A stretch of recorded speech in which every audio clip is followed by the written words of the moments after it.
Today on 427 Motorsports, we're going to get stuck into the Mercedes that we took home from rugby, and I'm going to explain why it's all stripped and I haven't driven it in months. Cue the intro.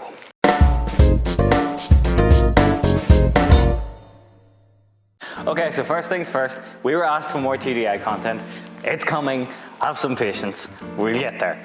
But this week, we're at my Mercedes W124. Technically it's an S124, but everybody still calls it a W124. We got Do you know why? Do you know why? Oh, I forgot, he's got a microphone this week. I can annoy you from over here. Okay. Do you know why it's S124 and also T124? So it is both? Internally it's S124 for station wagon, because that's what they originally were going to call the first estates. But they decided that T was a better... Station wagon's too common. That's literally what they thought. Okay. So they changed the external, like the public, to T. So that's why it's 300 TD. But it's not a turbo diesel. So is that why BMW did the same then and they went for touring as well? Probably, yeah. Interesting. Okay, if you've woken up from that, this is the 124 that we brought home from rugby last November. And it hasn't broken before people start to laugh. What we're doing today is we're going to fit some, over here, yep, fit some lowering springs to the front because the arse is, oh, they are sharp, that cheap shite. Cut yourself. I did nearly cut myself actually. So basically the arse of it is hanging down, but it looks really good. So instead of raise the back, I'm gonna lower the front to match. So basically, the reason why it's so stripped is it all started with a little bit of ball joint moan.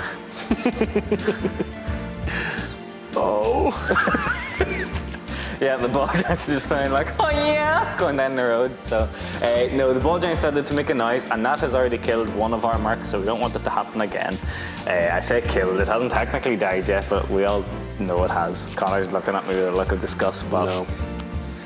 It's not dead yet. it's dead. Anyway, so that made me think, right, okay, I need to sort that out, which started out as two ball joints, which then became two control arms, which then became two track rod ends, which then became a central steering rod, which then became a gearbox pan and sump, and some gasket, and it's been rolling basically. So what we've got done so far is the two front control arms are in, the central steering rod is in, the gearbox pan has only just been fitted, so I'm gonna have to put some gearbox oil into it. Then I've got a full set of rear arms to go onto it, which won't happen in this episode, but they are there to go on. And then we're gonna put these lowering springs in. Probably gonna put the gearbox oil in first and then the lowering springs, because then we should be able to let her back down. I haven't actually tightened up the central steering arm now that I think about it, but we'll get to that anyway. So you might be wondering why I'm going through all this hassle. You also might not give a shit. You probably don't give a shit, but I'll get into it. So basically, in July of this year for my birthday, this is a cool wee way of putting gearbox oil in. For July this year, for my birthday, we are taking this 124 to Stuttgart, to the home of Mercedes. And oh, I should have really taken the dipstick out first. You probably should have. Now I have to hold this, oh well. We are taking this on a European road trip, thousands of miles. We are going to get the boat over to England, and then for my birthday on the 8th, we are going to Antwerp, because there's a Hard Rock Cafe in Antwerp. Shit on 8. So we're going to the Hard Rock Cafe, and then on to Wolfsburg. Ugh. Shut up. On to Wolfsburg, and then to Stuttgart, and then Zurich. And then to Le Mans and back. So basically... Do you mean the Le Mans Hotel in Belfast? No, I don't. Yeah, so basically, big massive trip. So I thought, you know what, this car needs to be right. It's got 285,000 miles on it. It's ridiculously solid, so I don't need to do any welding work for test, but there's just a lot of perishables and things that I thought would be nice to get sorted. Test isn't before you go, is it? What? The test isn't before you go? The test isn't until November. Oh, well, you're grand then. Yeah. Why'd you bother? Tons of time. Drive her on. Drive her on, but I just want it to be nice for the drive. So what I'm using here is actually a funnel for bleeding coolant. Yeah, it's a good job, that. Yeah, I got this a long time ago for the Subaru because it was giving me serious issues with bleeding. Shut up, it wasn't a head gasket. But it turns out it's actually a great multi-use funnel. You can get these on Amazon. They're not that dear. I think it was like 25 quid and it comes with a whole load of different fixtures and fittings. But what I like to use it for is what you literally just seen me do. It's the perfect size for the dipstick hole on a 124, which is cool. But it's got the litre measurements written on the side. So you know exactly how much you're putting in. And you can do it in stages so it doesn't leak out everywhere. Now it takes a little while, but it's worth it in the end. But the reason I'm doing this, the gearbox sump and pan and all the rest, is it all started with a simple gearbox filter change, which was not very simple. It continuously leaked ever since. No matter what I did, put a new gasket on it, I replaced all the bolts, I put silicone stuff on it just to try and budge it, and still nothing. So I wound up having to go nuclear and I bought an entire new pan. Yeah. Why are you laughing at me saying that? Because I thought you were going to tell them about the self-tapping bolts that you bought as well. You can cut that out if you want. Should I? No, I will. You know what? I'm not selling this thing, so. No, fair enough. One problem I did realise was that the threads were stripped on the back left bolt. Who did that? Who did that? I don't actually know. It may have been me. I honestly don't know. So I went to Screwfix and bought a big concrete bolt and cut it down to size. It's fucking massive. So I cut it down to like a third of the size to be the same size as the correct one, and I just fucking rammed her in. So let's hope. So that could have been a problem all along, who knows, but I have good peace of mind knowing that I got it right. Yep. I did spill a wee bit, I let it out too fast, so there's a chance that there might be a single drip underneath, but right, I'll have a look underneath and see if anything's come out yet. Well, nothing's leaked out yet. Nice. It's promising. Right. I think it's meant to take like 7 litre. I don't actually know how much it's meant to take, so I'm just gonna put a lot in. Oh, here's one of the bolts. Same as this. Big hefty fucker, like. I was going to say on the fin tail, the gap between the two marks on the dipstick is only a pint rather than a litre. Oh. But that's the fin tail. Yeah, that was the 50s. They didn't know what they were at. That's it. So they were still drinking and driving and beating women back then? Yes. Neither of which are cool. Which one? Drinking, driving, or beating women? Well, driving's not good. Drinking's very cool. Name one uncool person that drinks.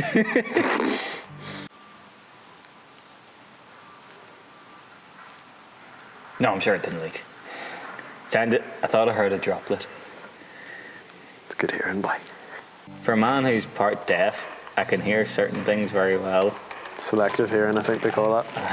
I think I've just lost a lot of frequencies, to be quite honest. Shout out to Autobits, where I used to work, for sorting me out with gearbox oil. I still had to fucking pay for it, like, it's not a sponsorship, but you know. What is, in your opinion, Connor, the worst smelling oil? Or vehicle fluid? This is a lot brighter than that fluid I just put in. You didn't collect any of it, did you, from the old one? I did. Oh no. I figured it was just going to leak again. I was putting gearbox oil in so frequently, I thought, well, it can't be dirty, because it's just leaking shit back out again. But yeah, what do you think is the worst smelling fluid? None of them smell particularly bad, or do you have some hatred of gearbox oil? Gearbox oil and brake fluid. Well, I don't like brake fluid because of what it does to paint. I don't like being around it, you know. Just in general? Yeah. Do you just run your cars without fluid? Yeah. Got them Bluetooth brakes, lad. How do you bleed them? You just power them back. You get into your master cylinder and type 4 zeros. Okay. Springtime? No, it's still winter, but Are you recording? Yeah. Fuck you. Okay, so we put the gearbox oil in. It's not leaking out yet. So next, we're gonna have a look at these springs. Now, springs and spring compressors are the devil's work, but these are a very different system than what you'll have probably seen before if you're into Volkswagens and things. Because Mercedes-Benzes of this era don't have what's called a McPherson strut, which is what your normal car would have, where your spring comes up, or your spring is here, your shock goes through the middle, and there's a top mount. Doesn't work like that in the Mercedes. It's a shock separate from a spring. So we'll grab our special Mercedes exclusive spring compressors and show you how that works. Right, we'll head out to the garage here and grab them. You can see our lovely collection of Mercedes at the minute. There's a Golf hiding in amongst it all. There is. Kind of ruins it, don't you think? I know. We haven't done a video on Daz one yet. We should really do that. Gotta do it before it goes. It's sold, so. Well. Back to the clean garage. The Polo, we have actually got some really good progress on it. There's going to be a video on it coming very soon. But for now, we need these. If you want to get the real Mercedes one, it's 400 quid, which obviously I didn't, yeah. I suppose it pays for itself the amount of times that we've fucking done it. But still. Yeah, I know. I don't value my face enough to spend 400 quid on a fucking spring compressor. Listen, lad, I'll happily die. Right, so these are a crazy tool. So your average spring compressors we've done in our video on lowering a Mark II Golf, and they're like 3 claws that like claw onto the thing. Whereas these ones, what are you? Oh, that's part of the box. The box must be broken. Oh well. These bios work completely differently. Now, we take our spring, which is this, in case you didn't know what a spring was. I don't actually know how many mil lower this is. We'll just have to see what happens. A good bit is the answer to that. Good man. It's really weird though, it's flat at the bottom, or the standard Mercedes springs like that. I think possibly flat at the top. Yeah, I take that off and say, you know, you're gonna need that anyway. Oh, I know, yeah, I left it on so I didn't lose it. Ah, okay, so it's flat at the top. You take your spring and your cap, and then you want to line up your cap with the spring.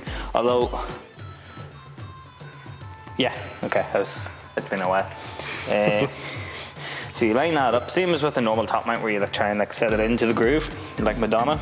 I was thinking that actually. What's weird is all the writing is then the wrong way around if this is the top. Don't worry about it. I'm not worried. I tried being worried once, it wasn't for me. Right, okay, so what we do is... You will need... Nope. I was just showing the... Nope. It's like that guy who wants to be a millionaire, somebody in the audience.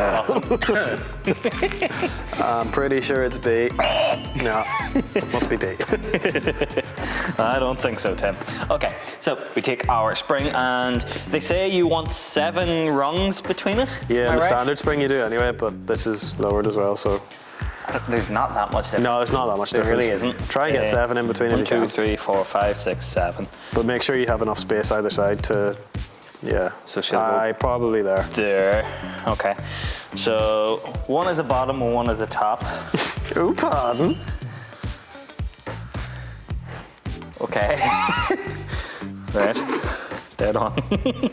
I think, is it the one with the round boys? Is the top? Yeah. So the idea is that this goes on, slides through, and latches into these. So yeah, it must be that one. Yeah. Right, so this is the top. So this goes in here like so. Correct. Do you mind? Is people trying to watch something informative here? 3, 4, 5, 6, 7. It must be on a different channel. Do you think anybody actually watches, like, clicks on our videos for like, oh yeah, I must learn how to do that? For the TDI stuff, yes. But they're pitched as actually being informative. So then you take the central boy. You're gonna have to extend that before it goes up there. No, we don't have to extend it right away. Yeah, you do. I can talk to it for a bit first. Because you're gonna have to hold the top of it. Yeah, I'm really gonna have to extend that, aren't I? Sick. Yes. These are a pain in the ass. Yeah. No! So you wanna undo this all the way. Or a fair amount. It doesn't need to be the whole way, but... Ah, you're changing your tune now, aren't you, you bastard? Uh-huh. Like that there. Whack that probably about there. Then you're gonna feed it up, and then you're gonna slow it down. Dead on. It's a pain in the arse. Is that part of the process there? Yes. This is why we didn't make videos for ages, because I just fell out with you. Nothing to do with me hurting myself, it was just all you. Don't want to look at you anymore. Yeah. Is it? Now I want to tighten up. In the words of the Black Keys. Were they talking about tightening piano strings or what? I don't. Because, I mean, that's the name of their band, isn't it? Tighten up on your reins, you're running wild, so you work it out yourself. Something to do with horses, I think. If Dan Auerbach or Patrick Carney happen to be watching this, I'll settle for Richard Osmond from Pointless because he looks like the guy from the Black Keys. If either of you are watching, please let us know. Okay, so now you get the idea, right? So this is locked into place up here. And these two things are going to squeeze in as you tighten this, and then it's just a case of setting it in. So in some ways it's easier, in some ways it's harder. Yeah. Than a standard setup. Sorry. I think it's a bit nicer to once you know how to use it. It's nicer to use than a regular spring compressor. Yeah, it's a bit less scary. I mean, like I'm sitting here with it on my jaffers, like. Yeah. Like if a regular spring compressor let a spring go over your nuts, you'd just be like childless for life, you know. Where's my spring compressor? That could do me a world of good. Don't worry, Pat. I've got it covered. I was working on the golf last night. So you get the idea. You want to just keep going at that until it's nice and compact.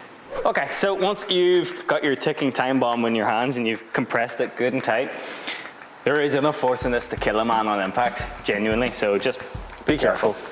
You're gonna head over here to your yoke. Now, here's something I want to talk about real quick. Yeah? What's that? Pure home improvement, like me just, I want to talk about something on my show here. Lem Porter as a manufacturer. So, I bought one control arm for this because it was all I could afford. These are years old, these aren't new, so don't think I'm going out splurging. And then on this side is a Lem Porter arm that I was given, and it was brand new. And the other side is Ridex, which is like Tesco own brand, but for Autodoc. And everybody's on about how the Ridex stuff is shite, and to be honest, they're hit and miss. Some stuff is great, some stuff is bad. But this, the genuine, like, Lem Porter is the brand that Mercedes use for their own parts. And these studs, where the anti-roll bar is meant to go in, when I was putting the nuts on them, just completely disintegrated. They snapped right off. Whereas the other side, totally fine. Total shit. Now there are rumours of like, oh, the quality of Lem Porter is not what it used to be, and you might think that's just people complaining for the sake of complaining, but seems to be the case. Knowing how much those would have been, if I had bought one of them, it would have been £120. Whereas that one on the other side, the Ridex cheap one, was like 80 quid. Yeah. And it's on and fine. This one is a nightmare. So I'm gonna have to like drill out the stud. I'm ballsy, I'm a stud. I'm gonna have to drill out the stud and put a bolt in behind or something like that and try and work it out. It's absolutely a nightmare. I mean, I'm not gonna be able to get this aligned once this is all done. Yeah. Until that's sorted out. Total pain in the ass. So I don't know if I'd recommend them, to be quite honest. Anyway, right, let's get back to it. Connor, if you want to come in a little bit closer so that people can see. I will. So the plan here, do I have any light? I have a bit of light here. So the plan here is to kind of scoop this up in here. Now you want to get the top mount up in here, and then you want to line up the bottom part of the spring here with a little groove here. So you want to pure brick it like Madonna and get into the groove. So let's see if I have it close to correct. God, this just holding this actually scares the shit clean out of me. It's a frightening old job as well. And like I've had them slip before, which was scary. Like a glove. Yeah, that. Right, let's let the people see. That actually went really well. That's good. Right, Let the people see. I'm gonna get the torch on that there. Yeah. See, so you want this to be sitting up in here, and then you want that to line up with the groove on the control arm. Now conveniently there's a hole here at the bottom, which is where I'm going to put the That is bar convenient. in. You would almost have thought they designed it like that. Yeah, you'd be pretty screwed if there actually wasn't a hole there, wouldn't you? That'd be single-use springs, and that was it. Hard done. I don't want to take them out, you have to do the Bosch adjustable legs. So yeah, we're gonna just undo that there, And that'll be the side done. So once you've got it mostly slack, these will then be mobile, which means you should be able to rock them out. And there we are. That is one spring in. Lovely. That looks good. Does look good. It's nearly the same colour as your paint, but not really. So, scuffed it a wee bit, annoyingly, since they were mint, but happens. Oh well. So I don't know what I'm going to do about that bloody anti-roll bar. I'll get to that at some stage. We'll get the spring in on the other side, and then we're ready to potentially let her down. Lovely. Like I've been letting myself down for years.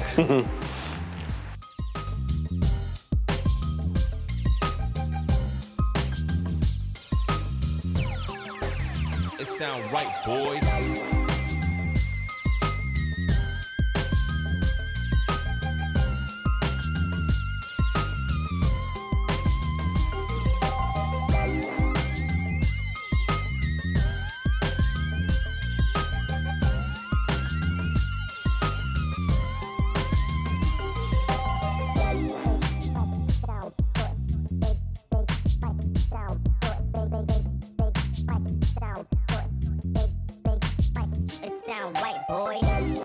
Well, Connor, how do you think it's going to look? Is it going to be spot on or no? I hope it will be spot on because there's a lot of faffing about if not. To be fair, the only bit that was actually a faff has nothing to do with the springs themselves. True. But this jack has been a real pain in the ass.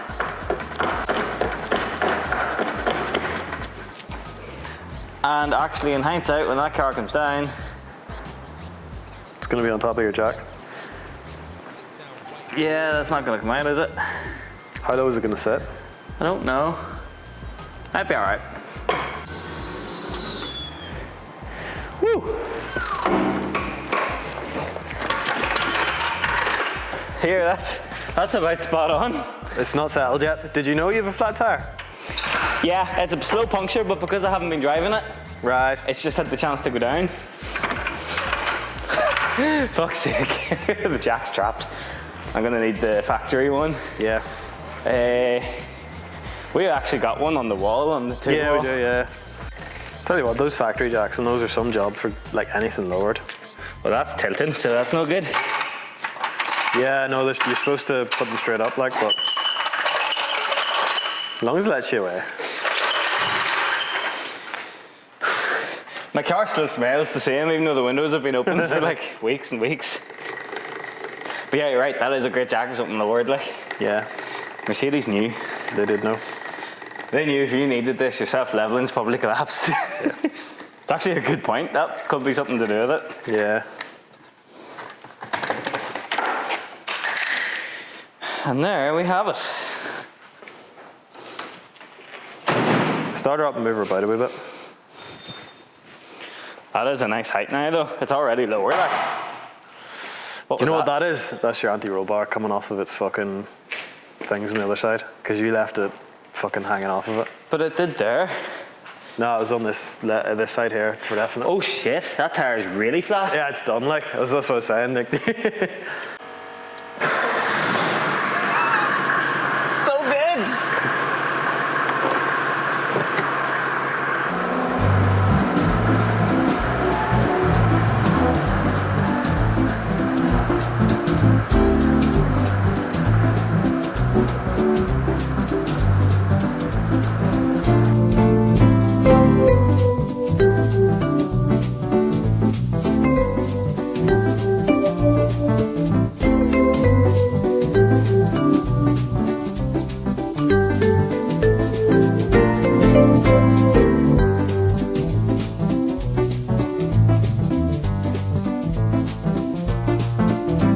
Can you open my door?